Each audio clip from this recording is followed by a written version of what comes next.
Caiu em Canal, o seu podcast de comércio exterior. Boa tarde, pessoal. Sejam bem-vindos ao Caiu em Canal, o podcast dedicado a tudo que envolve comércio exterior e o universo das relações internacionais. Esse podcast ele é criado pelos alunos de comércio exterior do curso de Relações Internacionais da Universidade de Ribeirão Preto, UNAERP. Então, galera, segura o embarque, porque aqui a gente exporta conhecimento e importa boas ideias sobre o Comex. Então, nós vamos começar com a nossa convidada de hoje. Boa tarde, professora. Tudo bem? Boa tarde, tudo bem? Agradeço já o convite. Muito obrigada, professora. Vou apresentar a nossa professora. A nossa entrevistada de hoje é a professora doutora Camila Giraldello, professora da Universidade de Ribeirão Preto, UNAERP. A professora Camila é doutora em Ciência Política pelo DCP-USP e mestra pelo Programa de Pós-Graduação em Relações Internacionais Santiago Dantas. É graduada também em Relações Internacionais pela FFC-Unesp Marília e supervisora do Núcleo de Pesquisa em Relações Internacionais e do Núcleo de Consultoria e Comércio Exterior da UNAERP. Mais uma vez, professora, seja bem-vinda e muito obrigado por aceitar o nosso convite, o convite dos seus alunos queridos. Gente, eu fico tão feliz de estar aqui, de ver a Ana com essa desenvoltura, né? Eu acho que vai ser um bom papo. Obrigada. Novamente, muito obrigado, professora Camila, por estar aqui com a gente hoje. Vou fazer uma breve introdução sobre o tema e depois vou deixar tudo com você, porque com certeza você entende muito mais do que a gente sobre isso. O tema escolhido para o episódio do podcast Caiu em Canal é o papel de Ribeirão Preto na exportação de açúcar e como a região contribui para o mercado global e sua relevância para o setor sucroenergético. Diante disso, é de grande importância que seja feita uma breve introdução acerca do tema. O setor sucroenergético se caracteriza por oferecer uma gama de produtos derivados da cana-de-açúcar. Entre os principais estão o açúcar, o etanol e a energia gerada através do bagaço e da palha da cana. Na região de Ribeirão Preto, observamos uma variedade de empresas que trabalham no ramo e são responsáveis por um número grande de exportações que movimentam a economia da região. Até mesmo a paisagem da região está voltada para esse setor, uma vez que podemos observar grandes áreas de cultivo na região que são destinadas ao plantio de cana-de-açúcar. O setor também é responsável por gerar empregos, movimentar a economia e contribuir para a exportação da região de Ribeirão Preto e ajudar na matriz energética renovável do país. Então, dito isso, vamos para o mais importante, vamos para as perguntas. Então, professora, a primeira pergunta eu acho que é muito sobre essa sua área, sobre a OMC, né? Então, basicamente, como a atuação da OMC influencia as exportações do setor sucroenergético, especialmente no que diz respeito à regulação e à resolução de disputas comerciais. Bom, vamos lá, Vinícius. Primeiro, parabenizar por essa introdução, né, essa apresentação do tema. Eu tenho alguns pontos para falar, antes da gente falar sobre a OMC. Eu acho que o primeiro ponto que merece destaque, que na sua fala você colocou sobre o nosso tema de hoje, que é o setor sucroenergético, né? Então, o primeiro ponto que eu acho que a gente tem que ter em mente é a mudança no termo. Antes, a gente falava setor sucroalcooleiro, né? Então, com a mudança já do termo, a gente já percebe como o setor está tentando se colocar no mundo.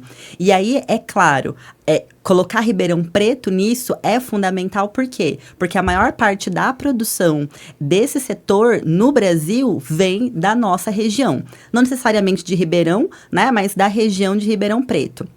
E aí, quando a gente está falando de um setor que passa por uma mudança, né? Como você mesmo citou ali, a gente não tem só açúcar e etanol, tem vários outros produtos derivados, é claro que isso vai gerar concorrência internacional, né? Então, eu tô fã já desse podcast, né? Tenho que confessar, tá? Eu tô acompanhando. E aí, eu tenho visto que vocês têm trabalhado vários temas diversos. E, claro, né? Pensando principalmente no que a gente fala muitas vezes em sala de aula, a gente tem que pensar o quê? Que o comércio exterior, ele não é só flores, né? E aí os convidados que já vieram aqui apresentaram isso de alguma maneira. A gente tem os diversos entraves. Então, se a gente tem um setor que ele se coloca como o grande setor dessa área no mundo, a gente vai ter problema, né? Então, é isso que a gente tem com esse setor sucroenergético brasileiro. É o principal, o Brasil é o principal produtor, né, no mundo, então, consequentemente, vai ter um monte de país que vai criar vários tipos de barreira contra esse setor, contra a entrada desse produto, para proteger seus mercados, para proteger seus produtores, enfim. E é aí que entra a OMC, né? Então, a OMC, nesse sentido, ela vem como uma ferramenta importante para que os países, mas principalmente as empresas dos países que se sintam lesadas ao fazer esse comércio exterior, tenham esse apoio internacional. Então, é claro que a gente não tem a disputa empresa versus um país na OMC. Mas quando o Brasil entra na OMC, por exemplo, contra a Índia, contra a União Europeia, contra a Indonésia, enfim, estou citando aqui alguns casos, né? O Brasil está o quê? Fazendo isso para defender os seus produtores. Então, nesse sentido, a gente olha e fala assim, nossa, mas a OMC não tem nada a ver com a nossa realidade, a gente está em Ribeirão Preto. Mas se a gente pensa que Ribeirão Preto é esse principal polo produtor e exportador de açúcar e etanol no Brasil, e que o Brasil é o principal produtor, né, e exportador desse produto no mundo, que vai enfrentar diversas barreiras, então a OMC acaba se apresentando como uma ferramenta para esses produtores, né, que vão ali chegar no governo brasileiro e vão falar, olha, estou exportando para tal país está colocando uma barreira aqui, que essa barreira não é permitida, com isso eu não estou conseguindo exportar os meus produtos, me ajuda. E aí o governo vai passar por toda uma análise para ver se isso é válido ou não e vai realmente utilizar isso, né? E aí, obviamente, esse setor, quando esse caso for encerrado na organização, vai se beneficiar, porque daí vai ter aquela barreira derrubada, né? Então, pode parecer muito distante para a gente, pensando na nossa vida cotidiana, mas em algum momento isso acaba tendo um reflexo importante, né? Ok, então já fez um link direto na minha segunda pergunta, que você até citou a União Europeia. Então, sabendo que o Brasil já teve disputas na OMC envolvendo subsídios ao açúcar, como no caso da União Europeia e no caso da Tailândia, quais são e quais foram os desdobramentos desses casos e o que a gente pode aprender com eles? Olha, o caso da União Europeia é um dos casos emblemáticos que a gente tem, né? Então, assim, primeiro a gente tem que ter um aspecto em mente. Quando a gente está falando de agronegócio, a gente está falando de um setor muito amplo, né? E o Brasil tem um papel fundamental nesse setor globalmente, dentro dos vários ramos que a gente tem quando a gente fala de agronegócio. O Brasil é líder no setor sucroenergético, na laranja, no café, na soja, na carne. Enfim, é líder em vários. E aí, é claro que os outros países, vendo essa liderança brasileira, se sentem ameaçados. Os outros produtores se sentem ameaçados.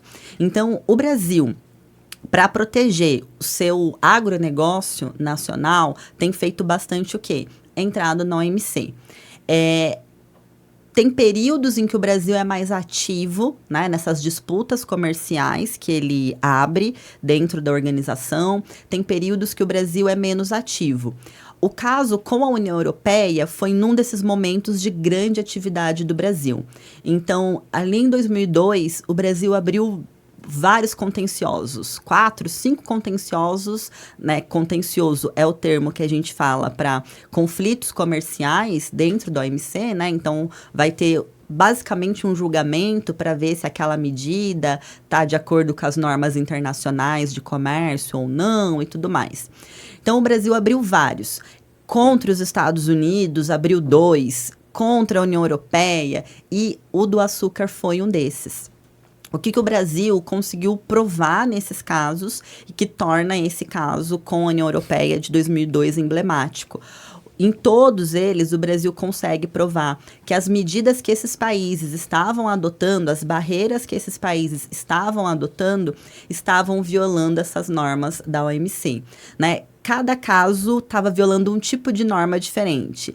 Então, a gente vai ter a questão das cotas, quando a gente está falando de União Europeia, né? Que daí vai ter lá o estabelecimento de cotas e para países, né? E aí a União Europeia, então, estava ali meio que burlando essas cotas para não permitir a entrada de mais açúcar brasileiro. Aí, quando a gente está falando Estados Unidos, vai ter a questão dos subsídios, pensando no algodão, a questão das medidas antidumping, pensando no suco de laranja. Então, quer dizer, a gente consegue que o Brasil mostre que essas medidas estavam em desacordo e que, consequentemente, esses países tenham que o quê? Mudar as suas ações. E aí, a pergunta importante, que às vezes, quando a gente está falando de comércio internacional, principalmente, a gente pensa assim, tá lá longe, né? Eles estão brigando e não tem nada a ver com a gente. Não, né? Por que esses países, né, União Europeia, como bloco, Estados Unidos, enquanto país, né, sozinho, adotam medidas contrárias às normas de comércio internacional? Para proteger o quê? Os seus produtores locais, para ajudar os seus produtores locais, né? E aí um ponto que é importante destacar é que nessas vitórias brasileiras, o Brasil acaba levando outros países junto, né? Porque dentro da OMC, nesses contenciosos, tem o que a gente chama de terceiras partes, né? Que são países que não estão na disputa, mas que entram ali do lado de um ou do lado de outro. E que aí a vitória acaba se estendendo para aqueles países. Então, quando o Brasil consegue mostrar, no caso da União Europeia, que as medidas que ela estava aplicando eram contrárias às normas internacionais, outros países vão se beneficiar disso, né? Então, a gente tem alguns casos emblemáticos nesse sentido. Aí, o outro que você tinha citado é a Tailândia, né? Faz muito sentido esse caso, porque, né, um outro grande exportador de açúcar, principalmente, né, além do Brasil, a Tailândia.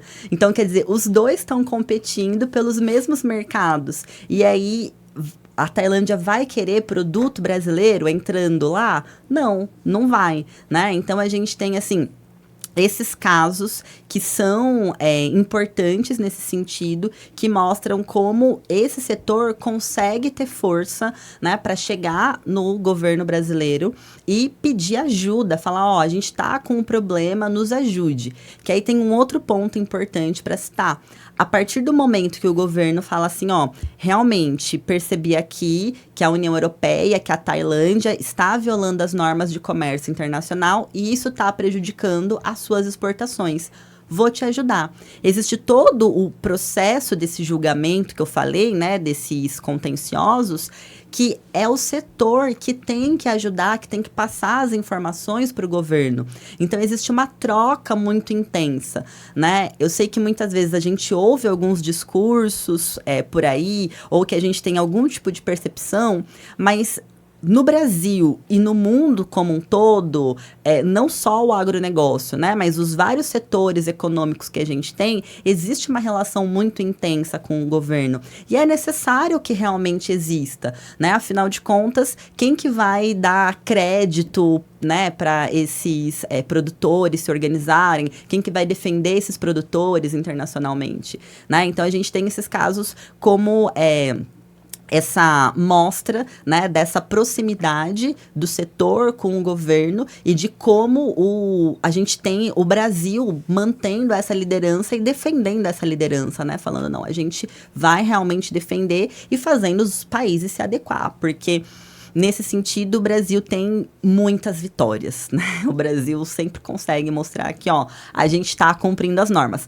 Não que, claro, o Brasil não tenha derrotas, tem, né? O Brasil mesmo já foi acusado de protecionismo também e tudo mais, mas nesses casos em específico, o Brasil conseguiu ali provar que estava alguma coisa errada, né? Sim. É bem interessante na sua fala, professora, porque no nosso grupo de estudos de comércio internacional que a gente tem, né, eu, você e a Bianca, que é minha parceira de TCC, a gente comenta muito sobre tudo que você disse aqui praticamente, sobre essa questão das barreiras protecionistas que os outros países têm, não só contra o Brasil, mas países que brigam entre si sobre essa questão. E até mesmo já é um link para a próxima pergunta, mas antes eu vou contextualizar que eu achei bem interessante, porque eu lembrei de tudo que a gente fala lá, né? Achei muito legal de pensar nesse sentido de como o Brasil ele é visto pelos outros países e como ele acaba se comportando. Porque, igual você falou sobre a questão da Tailândia, de pensar que eles também são os maiores exportadores do produto e por saberem também que o Brasil também é um dos grandes exportadores do produto, eles não aceitarem, talvez, que produto brasileiro esteja por lá, colocando já em si mesmos uma barreira, né? Vamos se dizer. E até já pensando na pergunta, eu queria saber como que você pensa como que o Brasil ele se comporta, como ele pode acabar se comportando mediante a essas barreiras protecionistas que os próprios países fazem perante o próprio, né, o Brasil.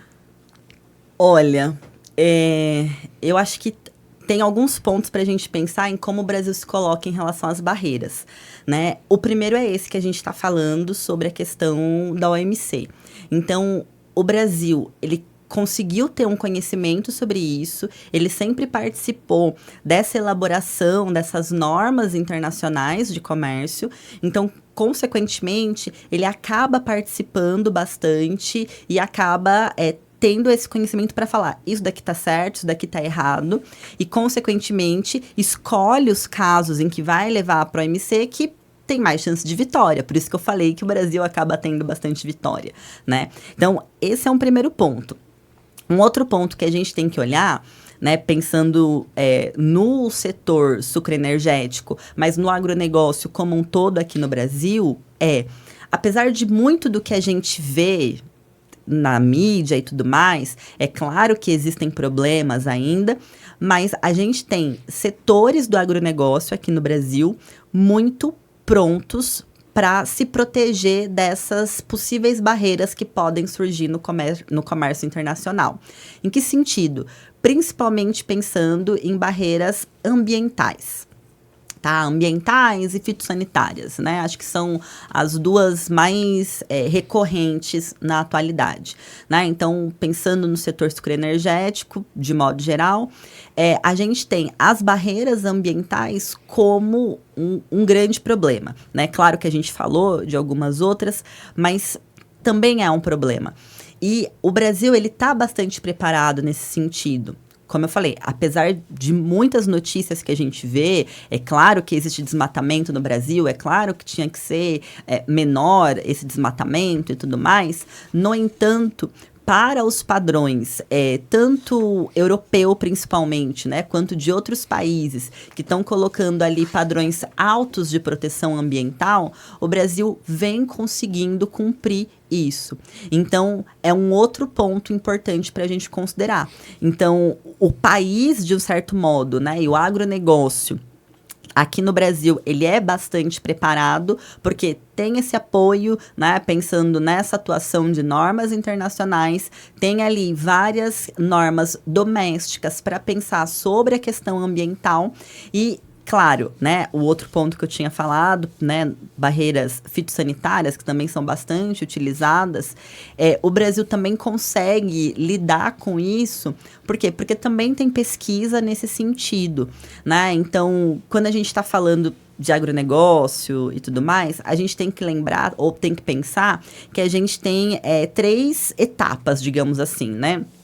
O que a gente chama de antes da porteira, né? Que é essa parte de defensivos agrícolas ou agrotóxicos, né? Aí fica a critério de vocês o termo para utilizar, de adubos, de sementes, enfim, toda essa parte, né, dessa pesquisa pré-produção, digamos assim, né? Aí a gente tem a etapa ali dentro da porteira, né, que é realmente a plantação, a colheita e tudo mais. E aí a gente tem o pós, né, fronteira, né, o depois da fronteira, que é essa parte, então, de vai para a indústria, vai ser exportado, para onde vai aquele produto. E nesse sentido, as barreiras fitossanitárias, elas aparecem exatamente nesse processo. E o Brasil também tem um bom conhecimento nesse setor, né? Então, de um modo geral, o Brasil está preparado para encarar essas barreiras, né? Aqui vou fugir um pouquinho do assunto sucro energético, né? Só para dar um exemplo, para a gente pensar sobre isso, embora, claro, como eu falei, o setor também tem ali várias medidas nesse sentido, que são as novas normas europeias, em relação a desmatamento, né? Então, a União Europeia passou ali uma nova norma em 2023, né? Falando o quê? Que, olha, produtos provenientes de áreas recém-desmatadas, né? Desmatadas de 2020 para cá, não vão mais entrar aqui. E aí, tem uma lista ali, né, de produtos, então, soja, café, gado, madeira, cacau, enfim, que não vão entrar. E o Brasil, claro que está atento a tudo isso, mas consegue, em vários desses setores que eu citei, cumprir com esse critério, né? Então, é só um exemplo para a gente pensar que é claro que o Brasil tem que estar preocupado, mas a gente tem já esses ferramentais, digamos assim, para conseguir superar possíveis barreiras, né? Então, o Brasil, ele consegue se colocar como esse grande player de comércio internacional no mundo. Basta ali manter essa liderança, né? Obviamente. Sim, sim. Muito interessante esse aspecto voltado pensando no Brasil, porque voltando um pouquinho mais sobre a questão do comércio internacional, a gente já vê o Brasil também como um grande exportador de N produtos, né?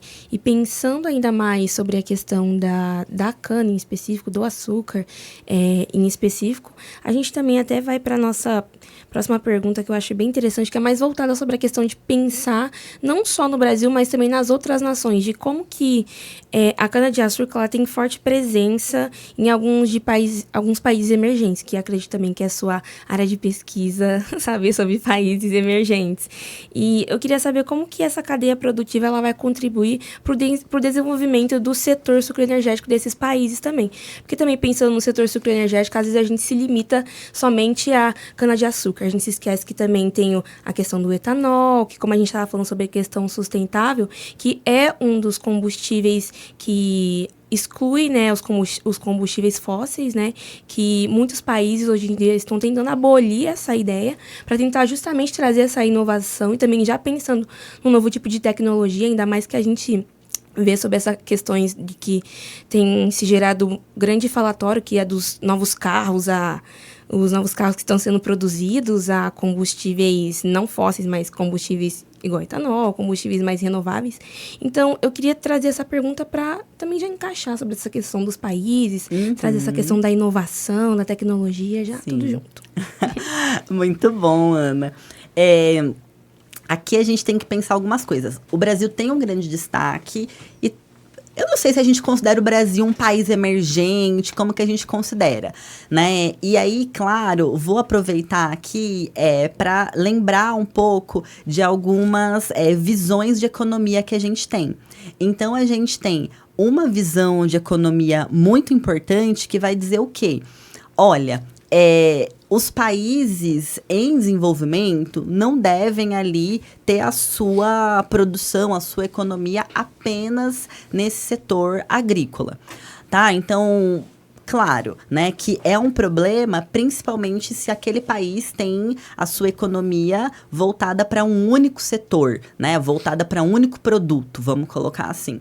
Então, se esse país emergente, ele só tem o setor sucroenergético, é claro que isso, de algum modo, vai ser um problema, né, porque imagina, qualquer tipo de oscilação que tiver dentro desse setor, esse país vai estar extremamente vulnerável para essas oscilações, né? Então, assim, é interessante que países emergentes, por mais que, às vezes, tenham essa economia primária, né? Essa economia agrícola muito intensa, diversifiquem os produtos para não ter esses problemas, né? Então, esse é um primeiro ponto que a gente tem que considerar. Não vou nem avançar nesses aspectos dessa visão econômica que eu estou citando aqui, né, dos cepalinos, né, de dizer o quê? Olha, tem que industrializar. Não vou nem entrar nesse mérito, né? Só é importante a gente considerar que se um país tem um único setor, né, um único produto como o seu grande produto de exportação econômico, etc., é claro que isso vai ter um problema. Pensando de um modo mais abrangente, né, considerando que esses países emergentes que a gente está citando, por mais que tenham ali a agricultura como a sua principal área de atuação, mas tem vários produtos, o setor sucroenergético vai agregar para esses países em que sentido? Bom, além, então, de a gente estar falando de um setor que tem vários produtos, a gente tem a possibilidade, que aí o Brasil faz isso bastante, dessas usinas escolherem se vão produzir mais açúcar ou mais etanol, né? Então, aqui no Brasil isso é muito clássico, né? As usinas acabam ali escolhendo, dependendo de como está o mercado de um ou como está o mercado de outro, o que elas vão produzir mais. É claro que alguns países emergentes podem não ter essa capacidade de produzir o etanol. Sim, né? No entanto, a gente tem outros subprodutos ali, fruto da produção de açúcar, que esses países podem conseguir. E aí, como eu tinha falado, como a gente tem essa fase antes da porteira, dentro da porteira e depois da porteira, a gente consegue ter, nesses países emergentes, uma economia que vai ser mobilizada, né? Mesmo que esse país não tenha ali um campo forte de pesquisa, mas pode ser que esse país vai receber a instalação de um laboratório estrangeiro de pesquisa sobre alguma coisa, ou uma indústria ali de adubo, de fertilizante, de defensivo agrícola, e obviamente que essas indústrias antes da porteira já vão gerar ali algum tipo de renda, de emprego e tudo mais. Aí, claro, dentro da porteira. Então, a gente sabe que a cana, em alguns países, ela ainda é intensiva em mão de obra.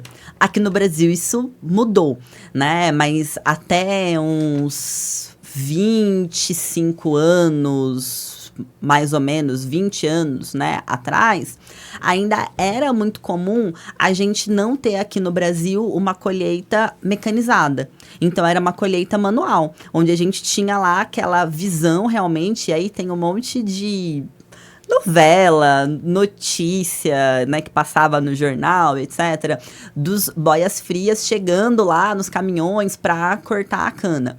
Aqui no Brasil, de um modo geral, isso mudou, né? Hoje em dia, se a gente vai na AgriShow, a gente assusta com o tamanho da máquina que tem lá para fazer isso. A gente fala, meu Deus, né? Eu já sou baixinha, eu olho para a máquina e falo, nossa, quanto de altura tem aqui, né? Então, assim, nesse sentido, tem essa grande modernização.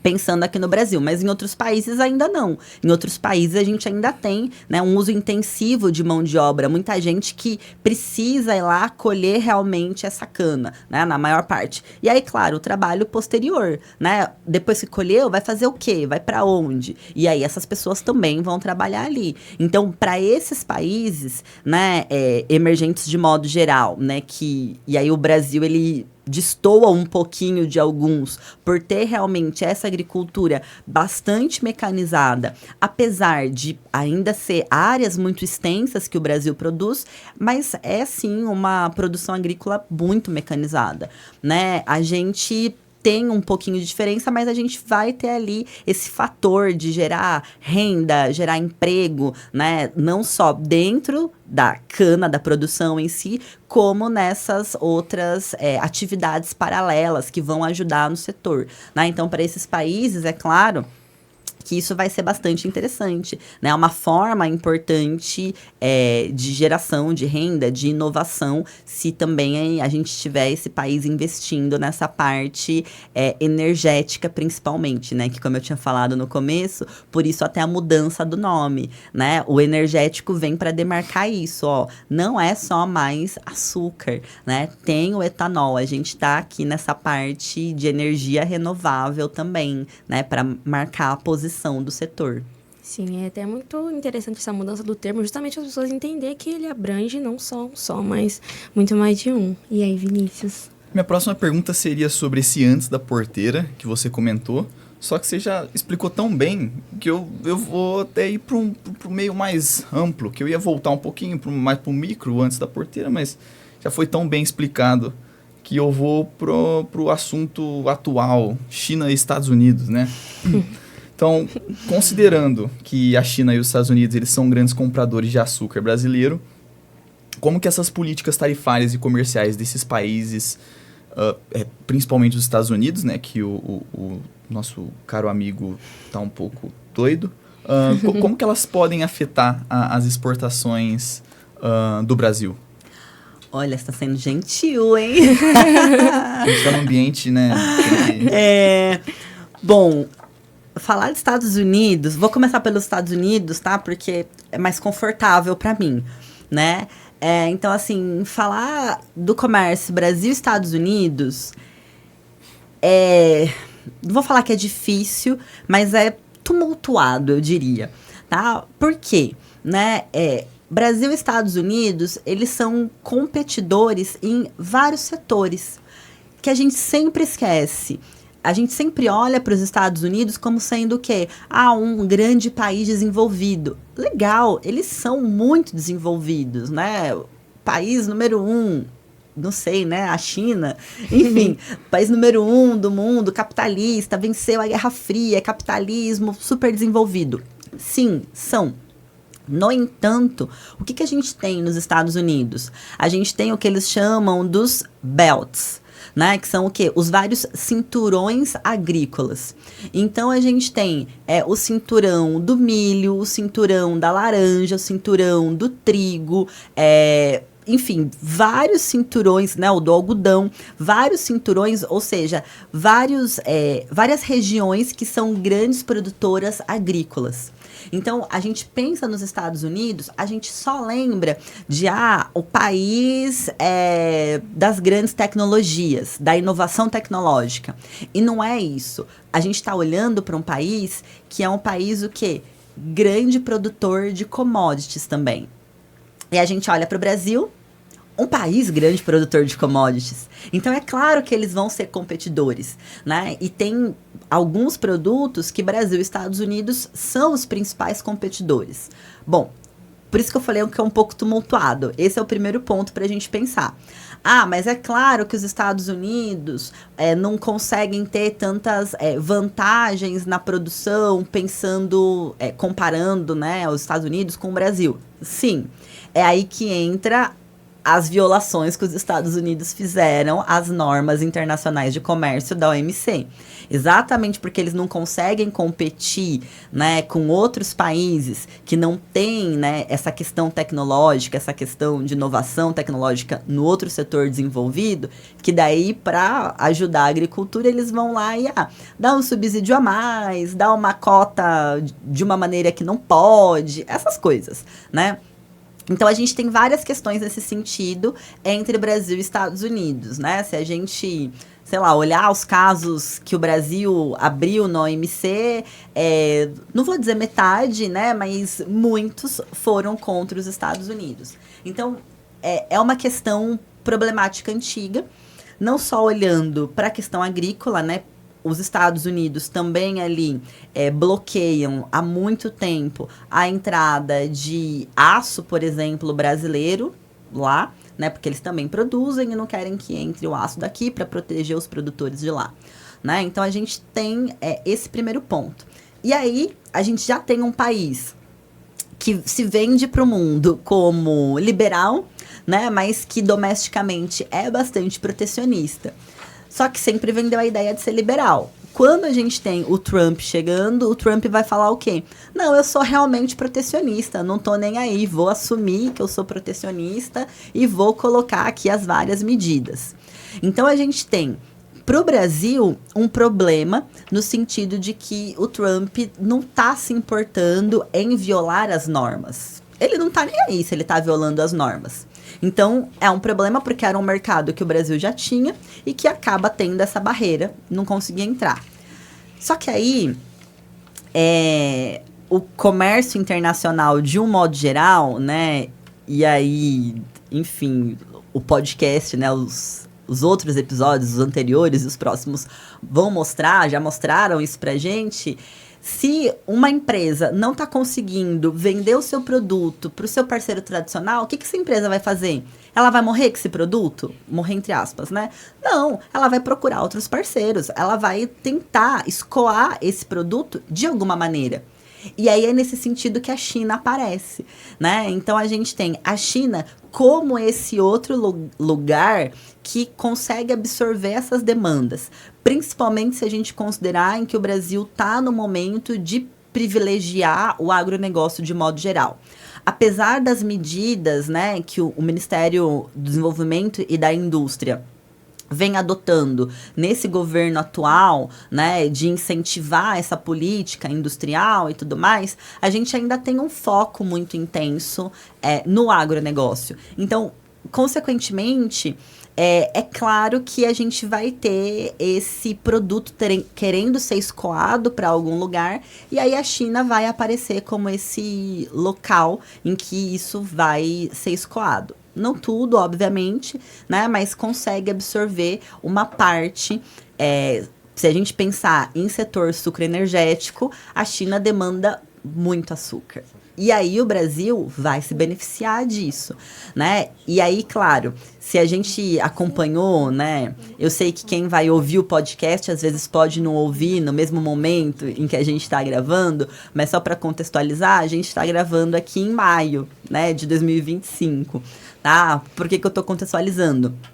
Porque semana passada a gente teve ali, né, vários encontros do presidente brasileiro com líderes de vários países, né? Então, foi para a Rússia, muito criticado, foi para a China, foi para o Japão, né? Fez ali um tour, né? O que a gente em RI gosta também bastante de fazer, né? Um mochilão, digamos assim, né? Pela Euroásia, pela Ásia, etc.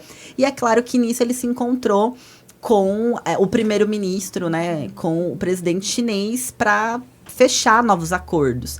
Consequentemente, a gente tem uma porta aberta nesse sentido. Enquanto os Estados Unidos estão fechando uma porta, outra porta está sendo aberta. E é assim que o comércio trabalha, né? Uma porta fechada, você não vai ficar ali batendo naquela porta fechada. Você vai procurar as outras portas que estão abertas ou que estão fechadas, mas que é possível de serem abertas, né?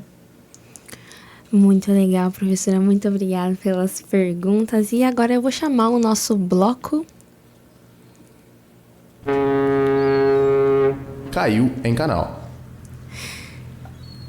Esse nosso bloco é justamente para agora trazer uma parte um pouco mais descontraída, já que a gente veio com tantas perguntas, com muito desenvolvimento, não só sobre a região metropolitana de Ribeirão Preto, até aqui é o tema, mas também a gente também trouxe a questão num contexto global, mais geral também sobre o assunto, sobre a questão sucroenergética. E, professora, agora a gente queria saber de você alguma das suas experiências, que é uma das coisas que tem chamado bastante atenção aqui no nosso quadro, de os nossos entrevistados falarem sobre alguma das suas experiências, não em específico no campo do tema do nosso podcast de hoje, mas sobre a sua vida no geral, alguma coisa que você passou na sua questão acadêmica, relacionado sobre o tema também, alguma coisa na área de estudo, ou algo que trouxe um impacto e você gostaria de compartilhar com a gente, que a gente tá curioso também, porque professor também tem história para contar. E muita, claro, né? É muitos anos estudando, né? Tem o mestrado, tem o doutorado, acontece muita coisa. Olha, Ana, vou aproveitar então que foi você que puxou esse assunto, né? Já que você foi minha estagiária. Sim. E aí vou contar então um caso de quando eu fui estagiária, né? Então, eu fui estagiária em um instituto que trabalhava com comércio internacional e desenvolvimento sustentável. Era um instituto suíço, né? Mas, gente, nunca morei lá, tá? Queria eu, né? Mas, enfim, nunca morei. Era home office que eu fazia, né? Tinha um braço, digamos assim, desse instituto aqui no Brasil, né? Então, não era presencial, era home office. Eu aqui no interior de São Paulo, a minha chefe no Rio de Janeiro, e aí o outro ali, subchefe, supervisor, vamos colocar assim, nos Estados Unidos, né? Mas todo mundo brasileiro.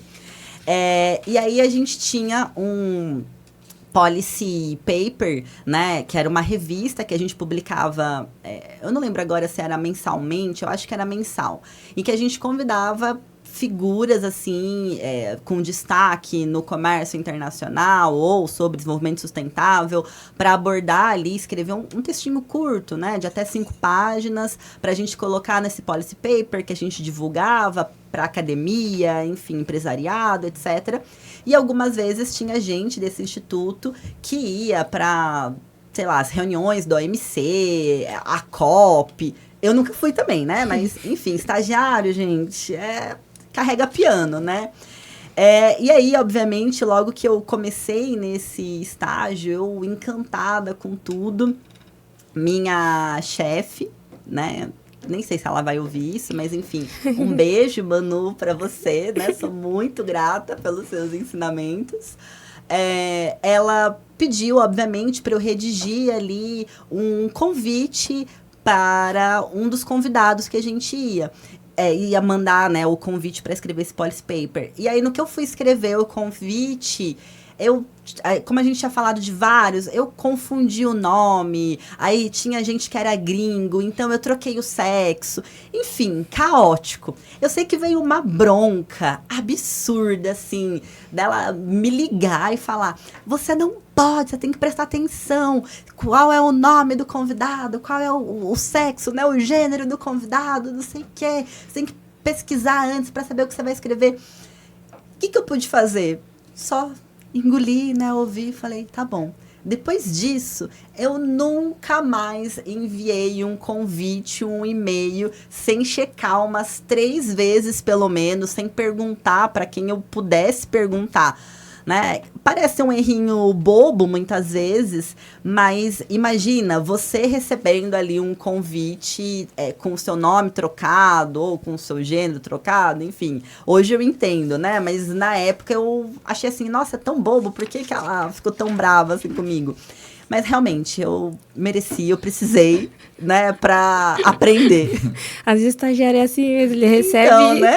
qualquer coisa, ainda mais em inglês, que os nomes são difíceis de diferenciar. Porque uma pessoa que você acha que vai ser mulher, na verdade é homem. Nome unissex, sim, você não sabe, né? Então, porque pra gente é normal, João é João, não é Maria. Então, é muito difícil diferenciar. Nossa, professora, que experiência. Já Foi. de cara, já tomou uma dessa. E basicamente, foi dormir desse jeito. pra ficar esperta o resto do estágio. Não, mas depois deu tudo certo, tá? Geralmente os estagiários ficavam 1 ano, eu acabei ficando 1 ano e meio, no fim das contas. Olha, então quer dizer que ela gostava de você. Deu tudo certo. Quem corrige, ama. Exatamente. É o famoso ditado, não é mesmo? Exatamente.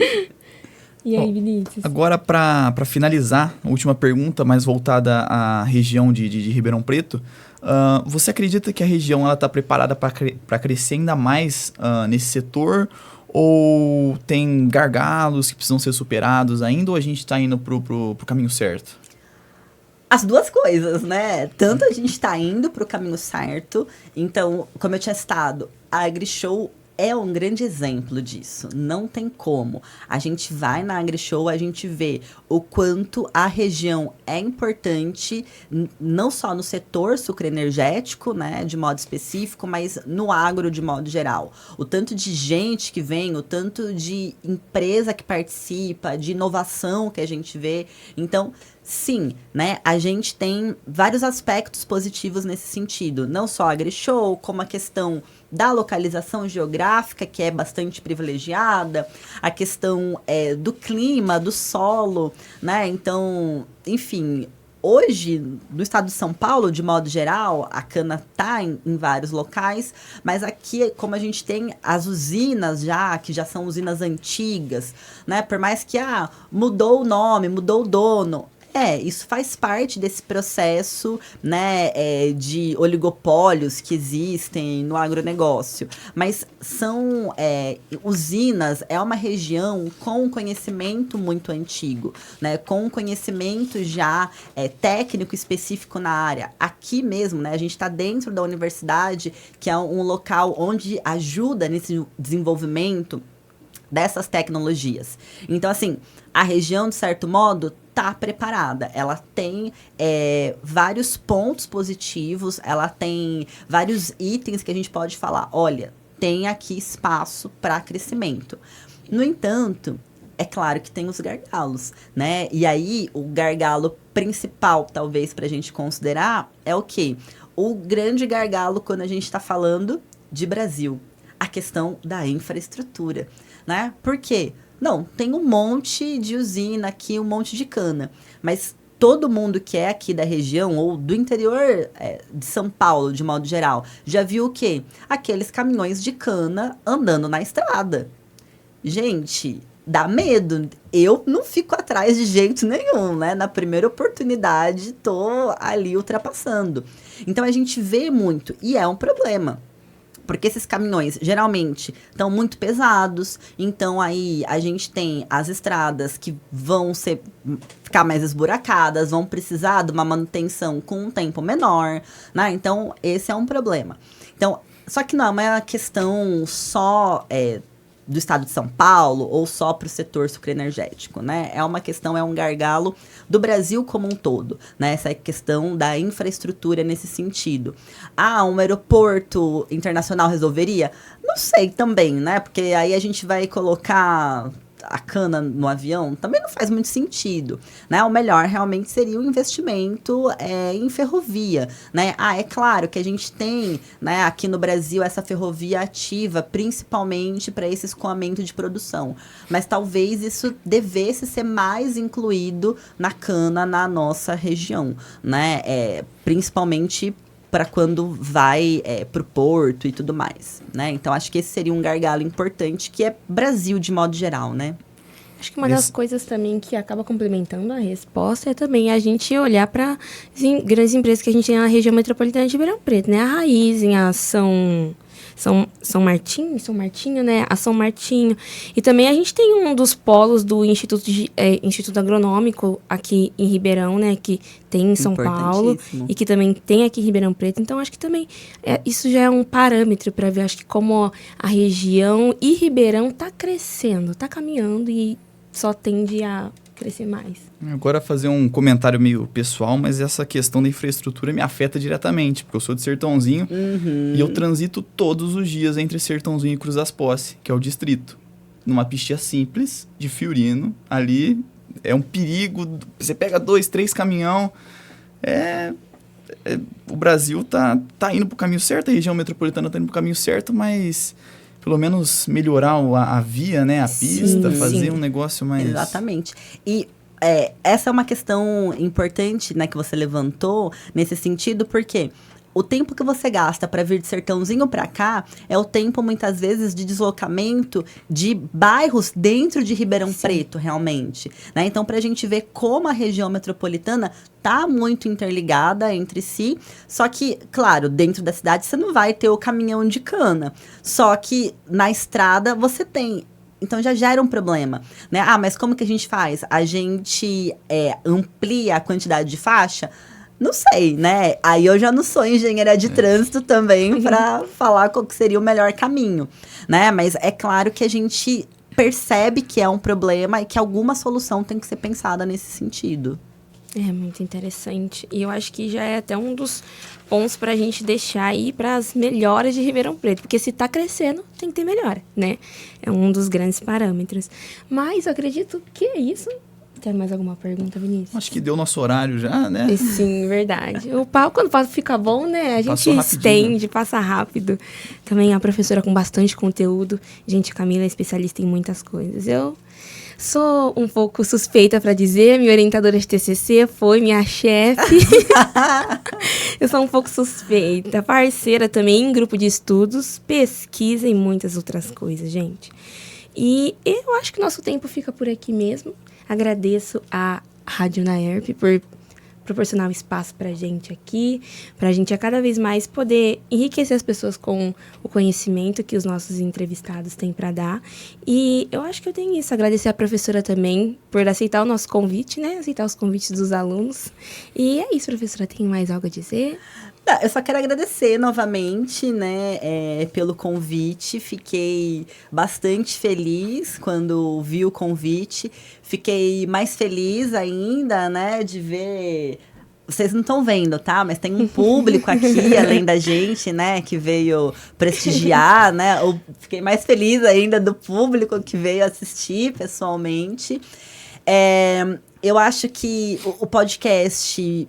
Como eu falei, né? Eu também sou suspeita, porque eu estou acompanhando, mas vocês estão trazendo vários temas interessantes, então parabenizar pelo podcast também, né? Temas, convidados, né? Aí vou colocar uma ressalva, não sei se me incluo, né? Mas enfim, tá? Temas, convidados, as discussões que vocês estão trazendo e a postura, né? Que vocês, apresentadores, estão tendo. Eu acho que é importante parabenizar, e isso só mostra como realmente vocês estão ali conseguindo desenvolver as várias habilidades dentro da faculdade, né? Parabéns, né? A gente fica com a sensação de missão cumprida. Ai, obrigada, professora. Então, é isso mesmo, pessoal. A gente agradece o apoio e suporte da Rádio Unaerp, ao curso de jornalismo também, claro, e aos nossos professores, em especial a nossa professora de comércio exterior, a Laura Donadelli, que não está por aqui mais, nossa queridíssima professora e coordenadora do curso. E o podcast fica por aqui, pessoal. Um abraço e um beijo. Você acompanhou mais uma transmissão da Rádio Unaerp. Audiovisual, Andrei Violante. Assistência, Gustavo Arsêncio e Hugo Rafael. Coordenação, Gil Santiago. A Rádio Unaerp está no Facebook. Acesse facebook.com